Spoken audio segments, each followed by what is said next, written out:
I honestly don't even know if a lot of what I said made sense. It's fine. We'll figure it out.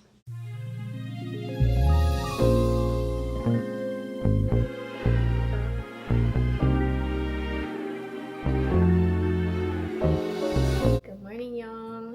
It is Saturday, and this is completing week 2 of the Artist Way. I was going to take myself on my artist date today, but after doing my morning pages this morning, it told me that I need to sit down.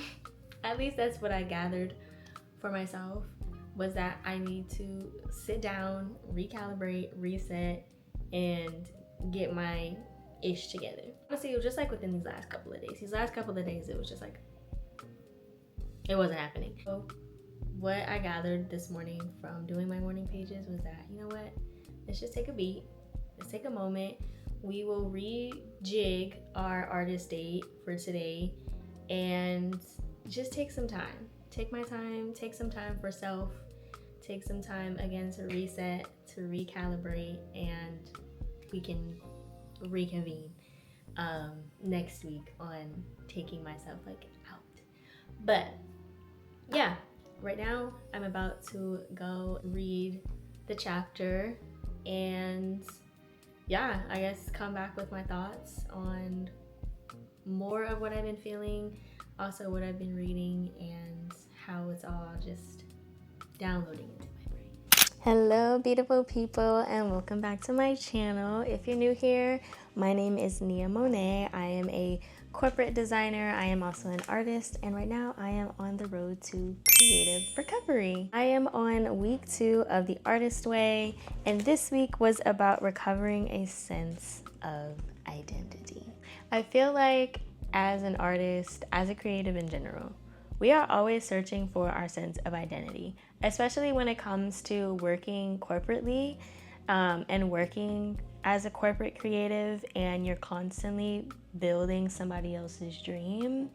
That when you have your own, you start to lose a sense of who you want to be as a creative and what it is that you actually want to create. I can't speak for all creatives, but for those of us that work as a corporate creative and also indulge in our own creative endeavors outside of where we work, I think that low-key identity crisis between what it is that we do from our 9 to 5 and what it is that we do outside of our 9 to 5 is real. That identity crisis is so real. And I found myself when I started my job or just started working as a corporate creative and wanting to really step into who I am and what it is that I want to do and create outside of that, I definitely went through a identity crisis within myself as a creative. I feel like I've come out of it. I feel like I'm still finding it. I'm finding it. It take you that long to find it? It does. But one thing about where I live right now and who I surround myself with, I'm definitely in a place where I feel like I'm able to explore that a lot more and able to really sit with myself and really find my style. I feel like my style right now, it's still evolving. I think there's so many other things that I want to play around with and do. However, I do think I have found the voice that I want to have. I think I've found the little nuances of what it is, and the story behind it or stories behind it have become very apparent to me. In week 2 of recovering a sense of identity, it has definitely opened my eyes up a lot to when it talks about the people that we surround ourselves with, and when we're coming into this state of recovery, because there's that unknown of stepping into our creativity and what all it could entail or what it could do for us. It's a little bit scary, or it can feel and it can seem scary. However, we know that we're on the right path and that we're on the right trajectory. But also in that, the more confident that we become, the more self-doubt, that irritating sound, that irritating voice. And all of a sudden, I hear this agitating, grating voice of self-doubt starts to creep in. It makes you question that confidence. It makes you question what it is that you know to be true, or what it is that you know about yourself as a creative, self-doubt is that voice in the back of our heads. One of the things that I didn't fully explicitly explain in my last video were the specific tasks that were given at the end of the chapter, and that you're supposed to do throughout the week. So I will talk about some of those things because I did find a common theme in a lot of what it was asked for this week of the tasks. For the first task, it was just some affirmative reading, because one of the things that in the second chapter that she talks about is skepticism, and one of the first tasks was to reread the basic principles. So the basic principles being the artist state and your morning pages, and seeing if there's any sense of skepticism that you have that you're setting to the side that you may have about the artist state or morning pages. This isn't a task that I necessarily did because I honestly didn't have skepticism about morning pages in the artist state. I honestly think they have been probably one of the best things that I am doing or could have done for my creativity. Now, I'm gonna be honest, this week, me and morning pages, we were not on the same page. There was only a couple of days where I missed doing my morning pages. However, I got back on track. And that was just me. That was just my own flaw of just really setting the time aside. So I am naturally somebody that journals regardless. Like, I journal all the time. So the morning pages was not something that was like hard for me to do. I feel like in my morning pages, it's just like train of thought, running, like literally anything that comes to my mind. I would write down like, did that sentence even make sense? Because I don't know, girl. And I'll keep writing. You know what I'm saying? Like, it take me around like 30 to 45 minutes, but sometimes, especially that early in the morning, I don't know where my brain is gonna go. I don't even know if my brain is really comprehending anything that is happening in that moment. So one of the themes that I feel like was amongst all of the tasks this week was having this sense of going back to things that you love to do. Like, if it's not something that you do every single day, it's something that you find joy in, and maybe you haven't done it in a while. Like, let's say you used to like doing pottery and you haven't done pottery in years, but it's something that like makes you happy. Just like finding those moments to like implement that into our day-to-day, into our routines of like giving ourselves the autonomy and giving ourselves just letting ourselves play, you know, like finding those things that usually bring us joy and we feel we don't have time to do, or honestly, we just don't make time to do it. Especially as creatives, as visionaries, as dreamers, it's crucially important to set aside that time, especially if you work corporately. Like, you need to set aside the time to dig into your craft and dig into the thing that you actually want to do, instead of just always spending so much time into somebody else's dream. Which brings me into the second task. Where does your time go? List your 5 major activities this week. How much time did you give each one? Which were what you wanted to do and which were shoulds? How much of your time is spent helping others and ignoring your own desires? Have any of your blocked friends triggered doubts in you? For this task, I did write out the 5 things, and I found that 3 out of the 5 were work related. And the only other 2 that I did during the week that was for me were pretty small, honestly, I wouldn't even say one of them was actually not for me. But so one of them out of the 5 that I wrote of the big tasks that I had during the week was for me.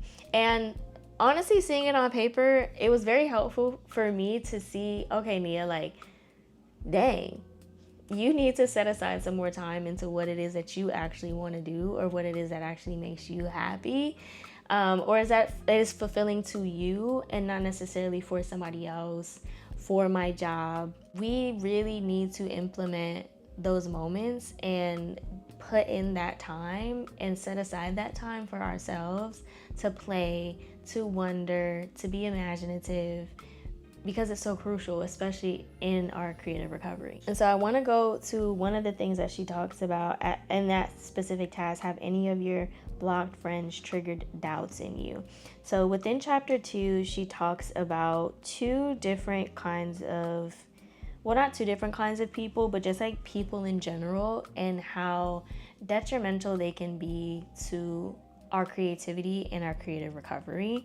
So one of those themes being poisonous playmates. Because our inner creative is this like small artist child, and that we ourselves are the protector of that child, we have to protect them from poisonous playmates. In my interpretation of what a poisonous playmate is it, and I wrote this down somewhere, it's that thing that I feel like my mom would always tell me is that misery loves company, and poisonous playmates are that and are very detrimental to our creativity. Not that they're bad people, not that they're like not our friends or, you know, people that are not in our communities, but it's like hurt people. One blocked artist can create another blocked artist or can block another artist, because the limits that they may have on their creativity, we may take on as our own. And so their limitations also become our limitations. And it's like you're basically feeding off that blocked energy that is kind of hard to deal with if we're both coming from a place of like misery within being blocked as a creative, where if one is coming out, it can be maybe alarming or intimidating, or and these are just things that she's talking about in the book, is that it may be something that's uncomfortable to one blocked person because they're watching another blocked person become unblocked, and their own doubts within their own creativity can reactivate your own. And this is something that we are supposed to safeguard within ourselves, especially as a newly recovering artist, is to protect that recovery with all of our might, and to protect the identity that we're coming into away from the poisonous playmate. And so I'll read like a little thing from the book. She says, as Black creatives, we focus not on our responsibilities to ourselves, but on our responsibilities to others. We tend to think such behavior makes us good people. It doesn't. It makes us frustrated people. The essential element in nurturing our creativity lies in nurturing ourselves. And it's kind of like, you know, like when you're on an airplane and when they give you the safety video and they talk about how put your mask on first before you help somebody else and put their masks on. It's kind of like that in the same sense of like, as you're going through and you're transitioning into your recovery and transitioning into becoming unblocked, you need to help yourself first before you can help others.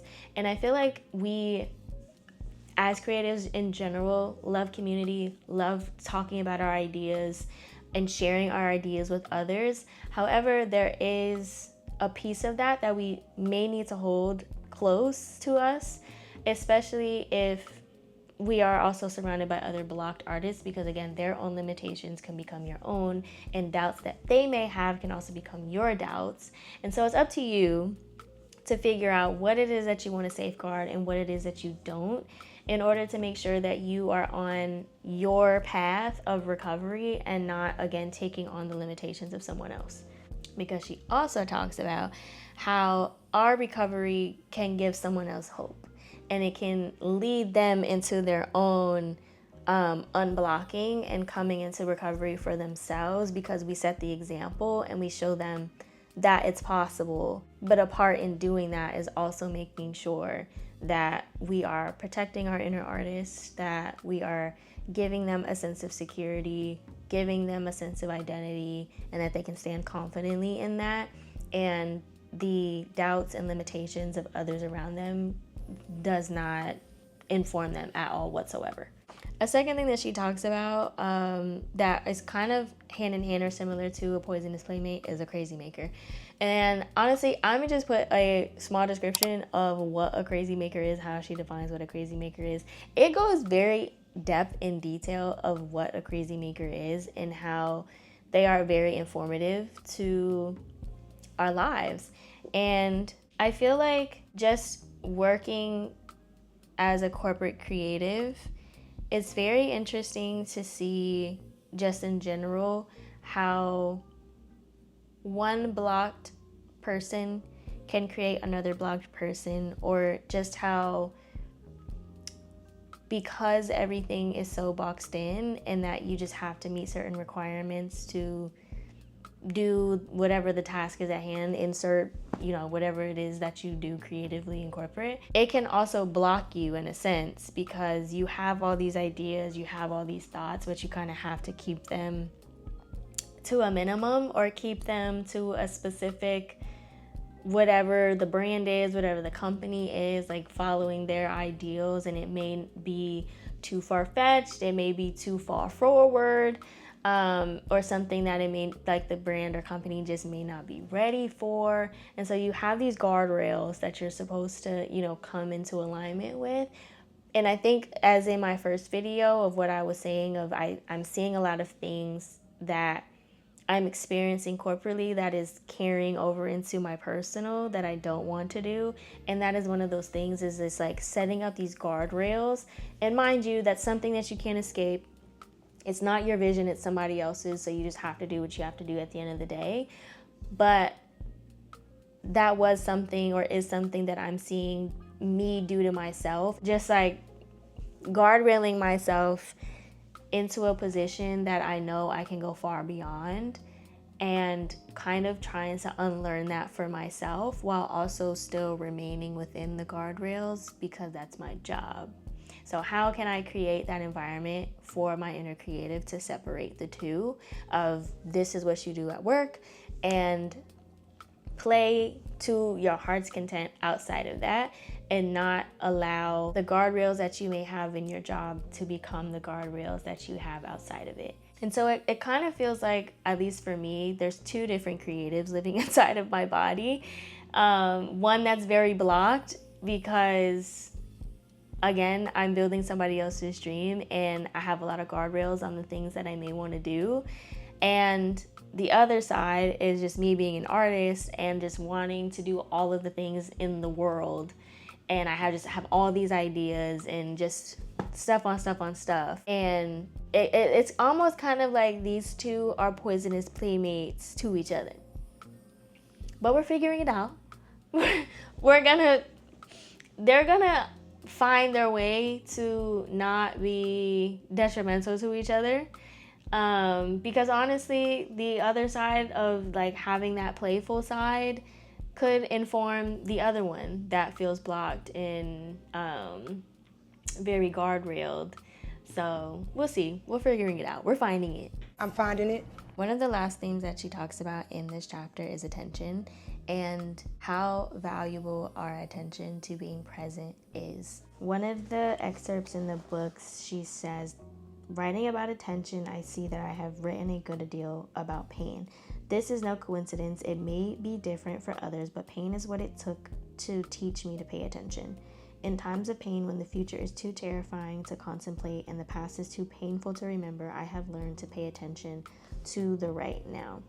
And I feel like this is something we hear all the time, is that how thinking about the future creates a fear, and how thinking about the past can bring up feelings of regret or bring up painful moments that we may not want to think about, whatever the case may be. But how important the present moment is, and dealing with what we're feeling presently more than what we felt in the past, and more than what we think we may feel in the future, because it's unknown. Can't change anything about the past, and we don't know what's going to happen in the future.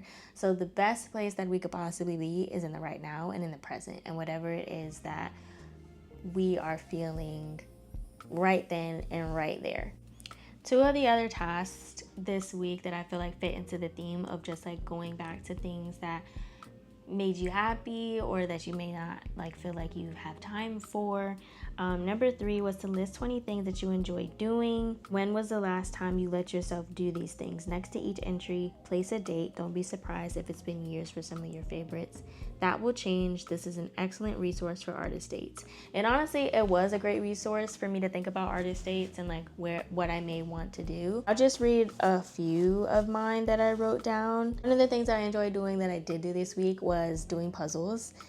It's back there on the table, but I've been doing that puzzle that I bought on my first artist date, and I've actually been really enjoying it. especially during the times where I feel like I'm about to do some major doom scrolling, I try to get up and go start putting the puzzles together, or putting the puzzle together, and time will just pass me by. You know what I'm saying? Like, it's honestly been so like nice to just have, and I feel like I keep it out for those moments because I'm trying to break the habit of doom scrolling, especially when I get home from work. When I get home from work, I literally just don't want to do anything but sit and rot. However, I'm trying to do my best not to do that anymore, and I feel like that's also going to go into the next task of something else that I like have been thinking about. But anyway, so puzzles, trying new foods, going to museums and galleries, which is also on my list for artist dates, trying new recipes, hosting small events, painting, drawing, getting my hair done. These are just some of the things. And so the other task that I was mentioning was number 4 from the list above. Write down 2 favorite things that you've avoided that could be this week's goals. These goals can be small. Remember, we are trying to win some autonomy with your time. Look for windows of time just for you and use them in small creative acts. Get to the record store at lunch hour, even if only for 15 minutes. Stop looking for big blocks of time when you will be free. Find small bits of time instead. That was good. Because I honestly feel like the way I have been operating is that I'm living for the weekend. And I just try to get everything done in the weekend, knowing that the weekend is literally here and gone. Especially now that my company is 5 days in office, I feel like it is whooping my butt. And I understand. All the millennials and everybody above, don't come for me.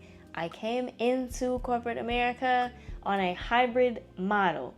Now that we are back in office 5 days a week, it's taking some adjustment. We're finding it. However, it is an adjustment. And it does make the weekends feel that much shorter and feel like they are just blips in time. So I want to make more of an effort to not live for the weekend and do more things during the week.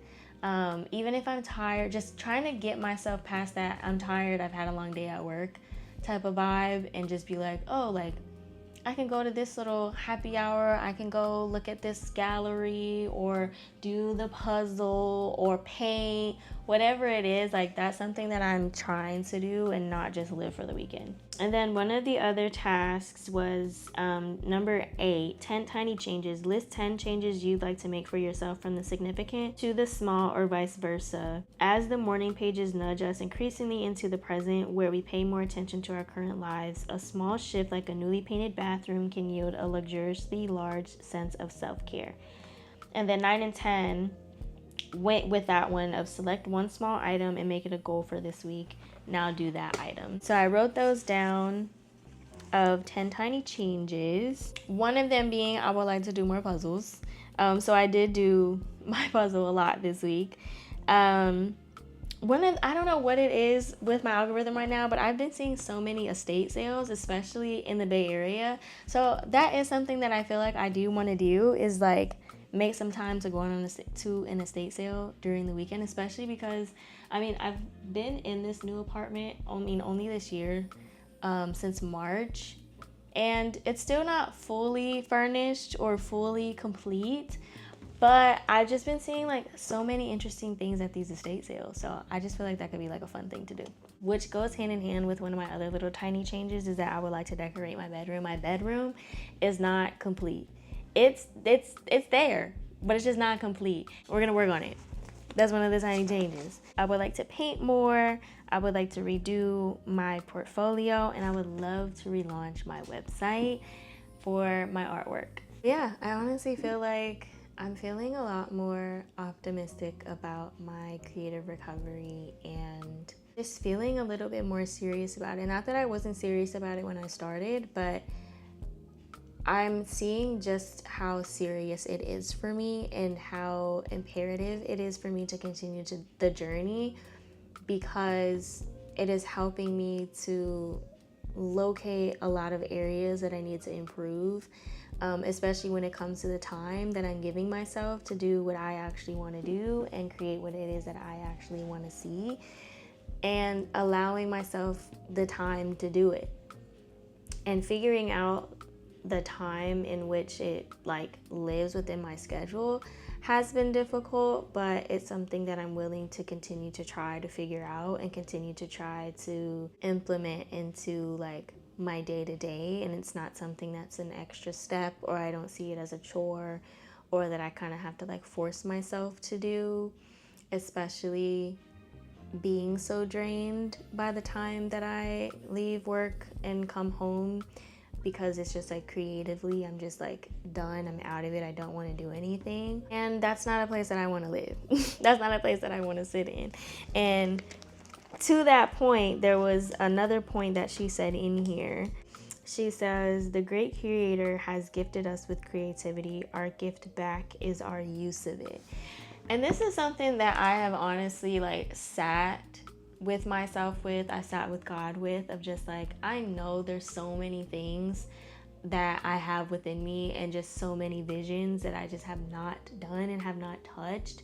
And it's just like the best way that I can like give that back. Like, it's not a gift that I obviously gave to myself. It was a gift that was gifted to me. And how poorly I'm using it. Like, I had to like sit with myself with that. I've just used it so poorly. And for me to give it back is to use it. And to use the gift to put out the vision, to put out the art, to create the things, even if they're not perfect. Like we talked about this last week, of like, I have to create bad art to create great art. I have to produce, like, we have to produce bad things first in order to produce the great things. We have to like flex that muscle and make it better and improve it, no matter how bad it may start, no matter how bad it may be, and not compare it to somebody that's at level 100 when we're only at level 0.